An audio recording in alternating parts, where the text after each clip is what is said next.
Kaveri delta மாவட்டங்களில் 341 hydro carbon எண்ணெய் கிணறுகளை அமைப்பதற்கு புதிதாக வேதாந்தா உட்பட பல்வேறு நிறுவனங்கள் தரப்பில் விண்ணப்பம் அளிக்கப்பட்டிருக்கிறது. இது தொடர்பாக கூடுதல் விவரங்களோடு நம்முடைய சிறப்பு செய்தியாளர் சதீஷ் இணைப்பில் இணைகிறார். சதீஷிடம் கூடுதல் விவரங்களை கேட்கலாம். சதீஷ், எந்தெந்த நிறுவனங்கள் தற்போது இந்த எண்ணெய் கிணறு அமைக்க விண்ணப்பிச்சிருக்கின்றன? இதனுடைய பின்னணி விவரம் என்ன?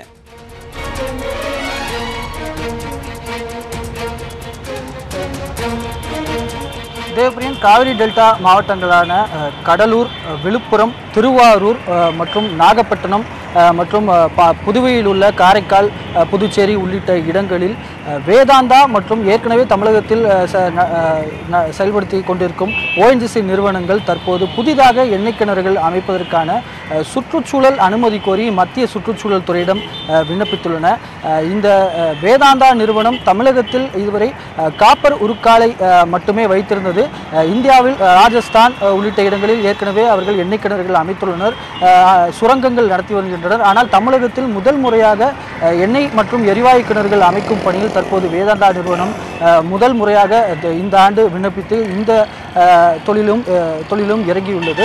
இது மட்டுமில்லாமல் வேதாந்தா நிறுவனம் தமிழகத்தில் தற்போது விண்ணப்பித்துள்ள விண்ணப்பத்தின் அடிப்படையில் 274 கிணறுகளை ஆழமற்ற கடல் பகுதி, அதாவது காரைக்கால், நாகப்பட்டினத்திற்கு அருகில் உள்ள ஆழமற்ற கடல் பகுதி மற்றும் நிலப்பகுதியில் அமைப்பதற்காக விண்ணப்பித்துள்ளது. ஏற்கனவே இங்கு எண்ணெய் எரிவாயு கிணறுகள் அமைத்திருக்கும் ONGC நிறுவனமானது 67 கிணறுகளுக்கான விண்ணப்பங்களை தற்போது மத்திய அரசிடம் விண்ணப்பித்துள்ளது. கடந்த ஆண்டு மத்திய பெட்ரோலியத்துறை அமைச்சகத்தில் நடைபெற்ற ஓப்பன் ஏக்கரேஜ் லைசன்சிங் பாலிசி என்ற ஒரு கொள்கையின் கீழ் இந்த இரண்டு நிறுவனங்களுக்கும் தமிழ்நாட்டில் 2 பிளாக்குகள், இந்தியா முழுவதும் 44 பிளாக்குகள் மண்டலங்கள் வேதாந்தா நிறுவனத்திற்கு வழங்கப்பட்டது. அதில் தமிழ்நாட்டில் 2 மண்டலங்கள். அந்த 2 மண்டலங்களில் தான் தற்போது வேதாந்தா நிறுவனம் எண்ணெய் கிணறுகள் அமைப்பதற்கு இந்த சுற்றுச்சூழல் துறை அனுமதியை கோரியுள்ளது. ஓப்பன் ஏக்கரேஜ் லைசன்சிங் பாலிசி 2016ஆம் ஆண்டு நடைமுறைப்படுத்தப்பட்டது. இந்த கொள்கையில் ஒரு கிணறு போட்டால் அந்த கிணறில் இருந்து methane, ethane, methane case, methane oil மற்றும் ஹைட்ரோ கார்பன் உள்ளிட்ட எந்த வாயுக்களும் எண்ணெய்களும் எடுத்துக்கொள்ளலாம். முன்பெல்லாம் மீத்தேன் எடுக்க வேண்டுமென்றால் அதற்கென்று தனியாக சுற்றுச்சூழல் அனுமதி கோர வேண்டும். அதிலேயே மீத்தேன் எரிவாயு எடுக்க வேண்டுமானால் அதற்கு தனியாக சுற்றுச்சூழல் அனுமதி கோர வேண்டும். ஆனால் தற்போது நடைமுறைப்படுத்தப்பட்டிருக்கும் இந்த கொள்கையின் கீழ் ஒரு கிணறு போட்டால் மட்டும் போதும், அந்த கிணற்றில் என்ன கிடைத்தாலும் அதை அந்த நிறுவனம் எடுத்துக்கொள்ளலாம். மத்திய அரசிடம் வருவாயை பகிர்ந்து கொள்ளும் விதமாக ஒரு அக்ரிமெண்ட் போட்டு இந்த திட்டத்திற்கான உரிமத்தை மத்திய அரசு வேதாந்தா நிறுவனத்திற்கும் ONGCக்கும் வழங்கியுள்ளது. தேவபிரியன், குறிப்பாக சொல்ல வேண்டுமானால் இந்த 4 மாவட்டங்கள் மற்றும் புதுச்சேரியில் சீர்காழி, தரங்கம்பாடி, கீழ்வேளூர், வேதாரண்யம், கோட்டுச்சேரி, திருமலைராயன், திண்டிவனம், வானூர், காரைக்கால், புவனகிரி ஆகிய இடங்களில் இந்த 274 வேதாந்தா நிறுவனத்தின் எண்ணெய் கிணறுகளும் 67 ONGC நிறுவனத்தின் எண்ணெய் கிணறுகளும் அமைப்பதற்காக தற்போது திட்டங்கள் தீட்டப்பட்டு வருகின்றன. இந்த எண்ணெய் கிணறுகள் இது மட்டும் இல்லாமல் இந்த மாவட்டங்களை ஒட்டியுள்ள ஆழமற்ற கடல் பகுதியில் ஏற்கனவே ONGC நிறுவனம் கடற்பகுதியில் எண்ணெய் வளங்களை எடுத்து வருகிறது. தற்போது வேதாந்தா நிறுவனமும் அந்த ஆழமற்ற கடற்பகுதியில் எண்ணெய் கிணறுகள் அமைத்து அந்த பணிகளை மேற்கொள்ளவிருப்பதற்கான சுற்றுச்சூழல் அனுமதியை தான் தற்போது விண்ணப்பித்துள்ளனர். தேவபிரியன், சதீஷ், நீங்க தொடர்ந்து இணைப்பில் இருங்க. அடுத்ததாக மீத்தேன் திட்ட எதிர்ப்பு இயக்கத்துடைய ஒருங்கிணைப்பாளர் பேராசிரியர் ஜெயராமன் அவர்கள் தற்போது நம்முடன் இணைப்பில் இருக்கிறார். அவரிடம் பேசலாம். சார் வணக்கம். தற்போது காவிரி டெல்டா பகுதிகளில் 274 எண்ணெய் கிணறுகள் அமைப்பதற்கு வேதாந்தா நிறுவனம் சுற்றுச்சூழல் அனுமதி கோரி விண்ணப்பிச்சிருக்கு. இதை பற்றி உங்களுடைய கருத்து என்ன? இதை பற்றி உங்களுடைய தகவலை பகிர்ந்துக்கோங்க. காவிரி படுகை முழுவதுமே முன்னமே ONGCயால் குத்தி பதறி இருக்கிறாங்க. ஆனா இன்னைக்கு காவிரி படுகை முழுவதையுமே அழிக்கக்கூடிய நோக்கத்துல இந்திய அரசு செயல்பட்டு இருக்கு. நாங்க இதை ரொம்ப நாளா சுட்டி காட்டிட்டு இருக்கோம். படுகை மாவட்டங்கள் தான் தமிழ்நாடு முழுவதும் உணவளிக்குது. ஆனா இந்த படுகையே காலி பண்ண இருக்கிறாங்க. நாகை, காரைக்கால், விழுப்புரம், கடலூர், பாண்டி, திருவாரூர் இதை அழிச்சிட்டு வேறு தமிழகத்துக்கு சோறு கொள்ள போற மாவட்டங்கள் எது? இந்திய அரசுங்கிற ஒரு வண்ணத்தோட செயல்பட்டுக்கிட்டு இருக்கு. தமிழக அரசு இன்றைக்கு உடன்பட்டு போய்கிட்டு இருக்கு. கடந்த காலத்துல ஜெயலலிதா அம்மையார் உயிரோடு இருந்த போது நிலக்கரி படுகை மீத்தேன்கிறது 691 சதுர கிலோமீட்டர்ல தான் கொண்டு வர்றதா இருந்தாங்க. அதை தடுத்து நிறுத்தினாங்க. ஆனா இன்னைக்கு 8300 சதுர கிலோமீட்டர் பரப்பளவுல ஹைட்ரோ கார்பன் திட்டத்தை நடைமுறைப்படுத்த இருக்குது இந்திய அரசு. அந்த 8300 சதுர கிலோமீட்டர் ஹைட்ரோ கார்பன்ங்கிறது மீத்தேன் திட்டத்தை விட மிகப்பெரியது, மிக அபாயகரமானது. ஒற்றை லைசன்ஸ்ல அனைத்து வகை எரிவாயுவையும் எண்ணெயையும் எடுக்கக்கூடிய இந்த திட்டங்கிறது காவிரி படுகையை சுடுகாடாக்கும், கரிக்காடாக்கும். ஆகவே இந்த மக்கள் உறவை இழந்து வாழ வழி இல்லாமல் கொஞ்சம் கொஞ்சமா வெளியேறி பிற மாநிலங்கள்ல குடியேறி தங்கள் மொழியை இழந்து, பண்பாட்டை இழந்து, இன அடையாளத்தை இழந்து கரைந்து போக வைக்க வேண்டும் என்பதுதான் இந்திய அரசினுடைய நயவஞ்சகமான குறிக்கோள். தமிழக அரசு இதற்கு உடன்படுவது எங்களுக்கெல்லாம் வேதனையாக இருக்கிறது. தமிழக அரசு ஹைட்ரோ கார்பன் திட்டத்தை எதிர்க்கும் நோக்கத்தில் அதற்கு ஒரு 3 உதாரணங்களை உங்களுக்கு நான் தரலாம். எக்ஸ்பர்ட் அப்ரைசல் கமிட்டின்னு சுற்றுச்சூழல் துறையில இருக்குது டெல்லியில. அதுகிட்ட இன்னைக்கு இந்தியாவிலேயே இந்த எண்ணெய் எரிவாயுவை எதிர்த்த அதிக போராட்டங்களும் கைதுகளும் வழக்குகளும் நடந்திருக்கிறது காவிரி படுகையில தான். ஆனா தமிழ்நாடு அரசினுடைய நோட்டரி அவங்களுக்கு ONGCக்கு ஒரு சான்றிதழ் பிரமாண பத்திரம் வழங்கி இருக்கிறார். அதை கொண்டு போய் எக்ஸ்பர்ட் அப்ரைசல் கமிட்டியில கொடுக்குறாங்க. அது அரியலூர், நாகை, திருவாரூர், தஞ்சாவூர்ல ONGCயின் எண்ணெய் எரிவாயு எடுப்புக்கு எந்த எதிர்ப்பும் இல்லைன்னு இவங்க பிரமாண பத்திரம் கொடுத்திருக்கிறாங்க. கடந்த 9/10/2018 அன்னைக்கு தமிழக அமைச்சர் கருப்பண்ண தில்லியில சுற்றுச்சூழல் துறை அமைச்சர் ஹர்ஷவர்தன சந்திச்சு மக்கள்கிட்ட கருத்து கேட்டே இல்லாமல் நல்ல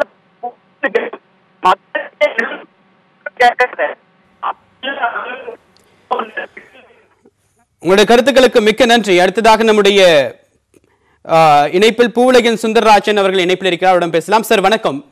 காவிரி டெல்டா பகுதிகளில் 6000 சதுர அடி பரப்புல ஒரு எண்ணெய் கிணறுகள் அமைப்பதற்கு சுமார் 274 எண்ணெய் கிணறுகளை வேதாந்தா நிறுவனம் மட்டும் அமைக்கிறதுக்கு விண்ணப்பிச்சிருக்காங்க. சுற்றுச்சூழல் அனுமதி கோரி விண்ணப்பிச்சிருக்காங்க. நீங்க எப்படி பாக்குறீங்க? இதை பற்றி உங்களுடைய கருத்து என்ன? இல்ல, இது வந்து ஒரு கொடுமையான ஒரு செயலை தான் பார்க்கணும்.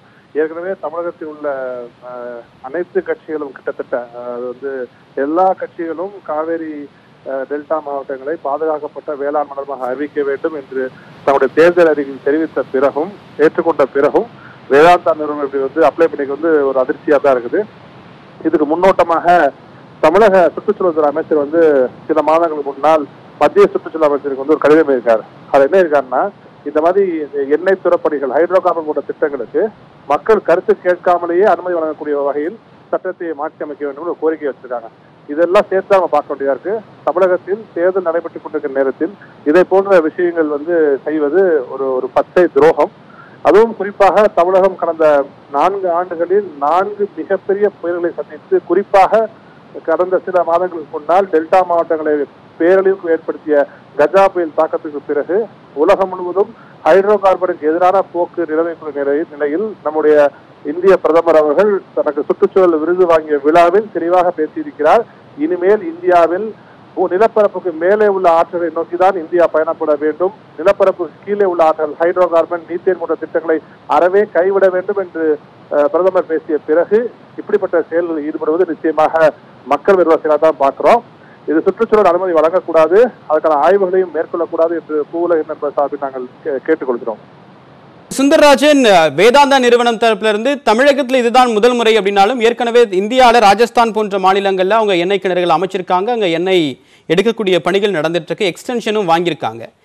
தமிழகத்தில் கொண்டு வரும்போது ஏன் எதிர்ப்பு தெரிவிக்கிறீங்க? அது இல்லாமல் இப்போ அவங்க 274 கிணறுகள் அப்படின்னும் போது கடல் பகுதியிலிருந்து பெரும்பாலான கிணறுகள் அமைக்க வாய்ப்பு இருக்கு. அதுலேயும் ஏன் எதிர்ப்பு தெரிவிப்பதற்கான காரணம் என்ன?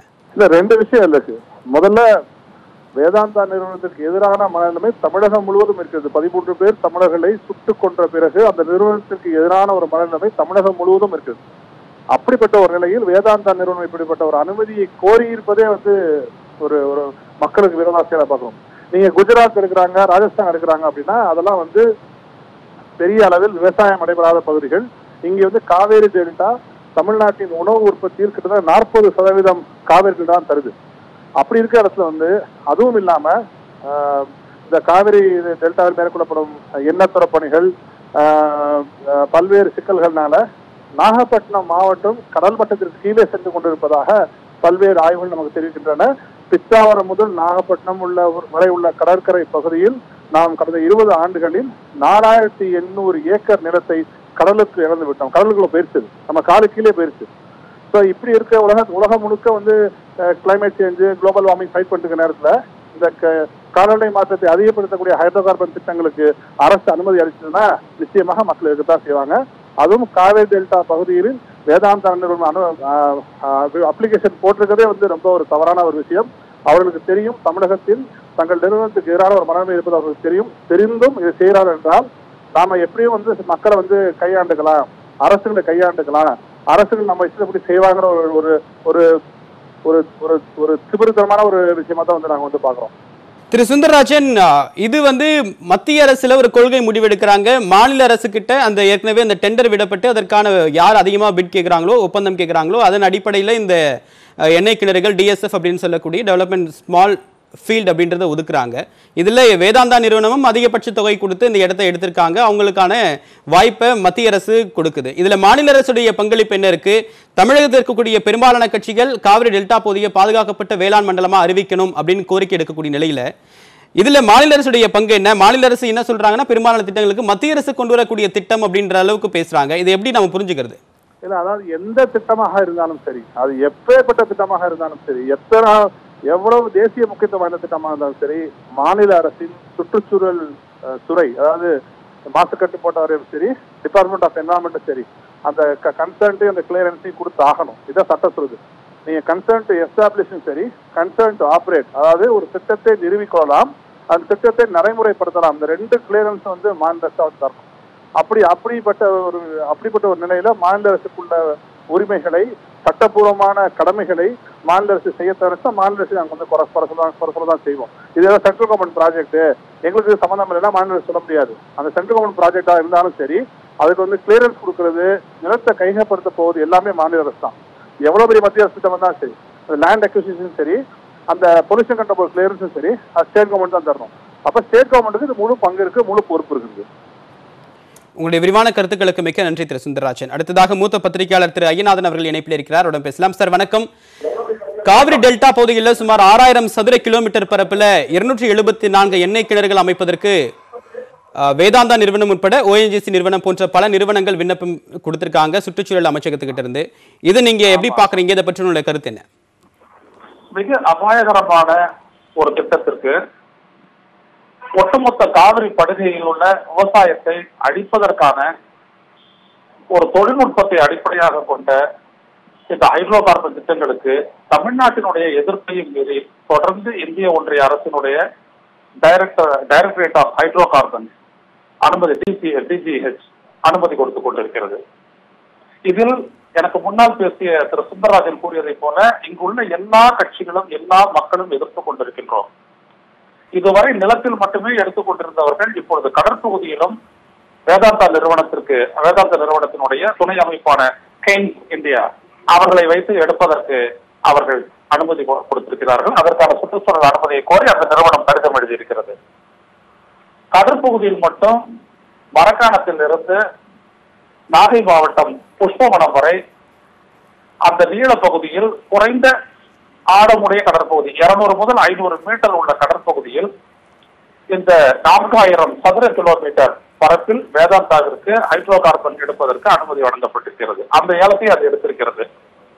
இவ்வாறு எடுப்பது என்பதனுடைய முதல் பாதிப்பு அந்த குறைந்த கடற்பகுதியில் தான் நமது மீனவர்கள் மிகப்பெரிய அளவிற்கு மீன்பிடித்து நமக்கும் மீனை விற்று அவர்களும் வாழ்ந்து வருகிறார்கள். அவர்களுடைய அந்த வாழ்வாதாரம் முழுமையாக பாதிக்கப்படும். இரண்டாவதாக கடல் நீர் முழுவதுமாக மாசுபடும். இது எங்கே பாதிக்கும் என்றால் நமக்கு கிடைக்கக்கூடிய 70 விழுக்காடு ஆக்சிஜன் கடல் பகுதியிலிருந்து தான் நம்மளுக்கு கிடைக்கின்றது. அது மாசுபடும். மூன்றாவதாக என்ன ஆகும் என்று கேட்டால் அந்த ஒட்டுமொத்தமாக நமது கடலோரம் இருக்கக்கூடிய அந்த சுற்றுச்சூழல் என்பது முற்றிலுமாக அழிந்துவிடும். எனவே இது கடற்பகுதியில் எடுப்பது நிலப்பகுதியில் எடுப்பதற்கு இணையாக மிகப்பெரிய ஒரு பேரழிவை ஏற்படுத்தக்கூடியது. அடுத்தபடியாக ONGC கடலூர் மாவட்டத்தில் 730 சதுர கிலோமீட்டரை ஏலம் எடுத்திருக்கிறது. அங்கேயும் பெருங்குடி என்று சொல்லக்கூடிய குற்றாலம் அருகில் உள்ள அங்கேயும் சேர்த்து மொத்தம் 40 கிணறுகளை அமைத்து ஹைட்ரோ கார்பன் எடுப்பதற்காக சுற்றுச்சூழல் விலக்கு கேட்டு சுற்றுச்சூழல் அனுமதி கோரி அவர்கள் அனுமதி கேட்டு கடிதம் கொடுத்திருக்கிறார்கள்.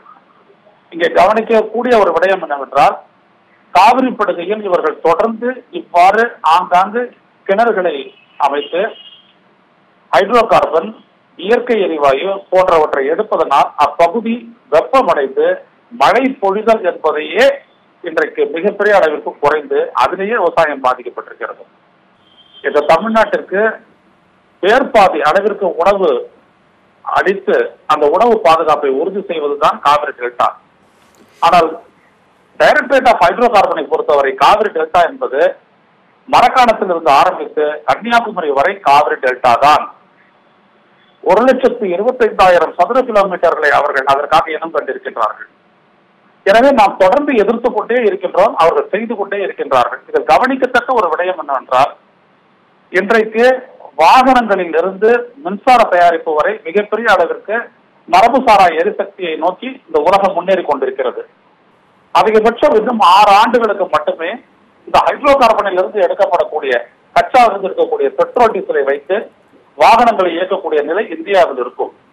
அதன் பிறகு எல்லாமே பேட்டரிக்கு போக போகிறது. அவ்வாறு இருக்கும் பொழுது 6 ஆண்டுகளுக்கு பிறகு எந்த விதமான மதிப்பும் இல்லாத இந்த ஹைட்ரோ கார்பன் எடுப்பதற்கு எதற்காக நமக்கு உணவு தரக்கூடிய இந்த விளை நிலங்களையும் விவசாயத்தையும் அழிக்க வேண்டும் என்று நான் கேட்கின்றேன். எந்தெந்த இடத்திலெல்லாம் ஹைட்ரோ கார்பன் எடுக்கப்பட்டுள்ளதோ அந்த இடத்திலெல்லாம் நிலத்தடி நீர் மாற்றப்பட்டுள்ளது, மழை பொழியவில்லை, மக்களுக்கு ஏராளமான நோய்கள் ஏற்படுகின்றன. இன்னும் குறிப்பாக அந்த பகுதி வெப்பமடைந்ததன் காரணமாகத்தான் எங்கேயோ போக வேண்டிய கஜா புயல் திசை மாறி காவிரி பகுதியை தாக்கி 45 லட்சம் குடும்பங்களை இன்றைக்கு அழித்திருக்கிறது, சிதைத்திருக்கிறது. இப்படி ஒவ்வொரு பாதிப்பையும் எடுத்து சொல்லும் பொழுது நான் இது சம்பந்தமாக ஒரு புத்தகமே எடுக்கிறேன், ஹைட்ரோ கார்பன் அபாயம் என்று. அது கடலில் ஏற்படும் பாதிப்பு தொடர்பாக ஐஐடி பேராசிரியர் ஒருவர் அளித்த அந்த ஆதாரத்தையே அந்த புத்தகத்தில் நான் சொன்னேன். ஆனால் எதை பற்றியும் மோடி அரசு கண்டுகொள்ளாமல் தொடர்ந்து மக்களை பாதிக்கக்கூடிய இந்த திட்டத்தை நிறைவேற்றுவதில் அவர்கள் ஏதோ இந்த தமிழ்நாட்டையே அவர்கள் புத்தகம் எடுத்து விட்டதை போல அவர்கள் செய்வது என்பது இது ஜனநாயக நாடுதானா? தமிழ்நாட்டு மக்கள் வாழ்வதை இவர்கள் விரும்புகிறார்களா அல்லது தமிழ்நாட்டை அழிக்க விரும்புகிறார்களா என்கிற ஒரு மிகப்பெரிய கேள்வியை எழுப்புகிறது. It is not a political question. உங்களுடைய விரிவான கருத்துக்களுக்கு ஒரு நிலையை முதலில் கைவிட வேண்டும். மக்கள் இதனை புரிந்து கொண்டு வருகின்ற தேர்தலில் சரியாக வாக்களித்து உங்களுடைய எதிர்ப்பை காட்ட வேண்டும் என்று கேட்டுக்கொள்கிறேன். உங்களுடைய விரிவான கருத்துக்களுக்கு மிக்க நன்றி திரு ஐயநாதன். காவிரி டெல்டா பகுதிகளில் சுமார் 6000 சதுர கிலோமீட்டர் பரப்பளவில் சுமார் 324 எண்ணெய் கிணறுகள் அமைப்பதற்கு வேதாந்தா, ONGC போன்ற நிறுவனங்கள் சுற்றுச்சூழல் அனுமதி கோரி மத்திய அரசிடம் விண்ணப்பித்திருக்கின்றன. இது தொடர்பான செய்திகளை பார்த்து வருகிறோம். தொடர்ந்து நம்முடன் கருத்துக்களை பகிர்ந்து கொண்ட பல்வேறு விருந்தினர்களுக்கும் நன்றி. சதீஷ், நீங்க தொடர்ந்து இணைப்பில் இருங்க.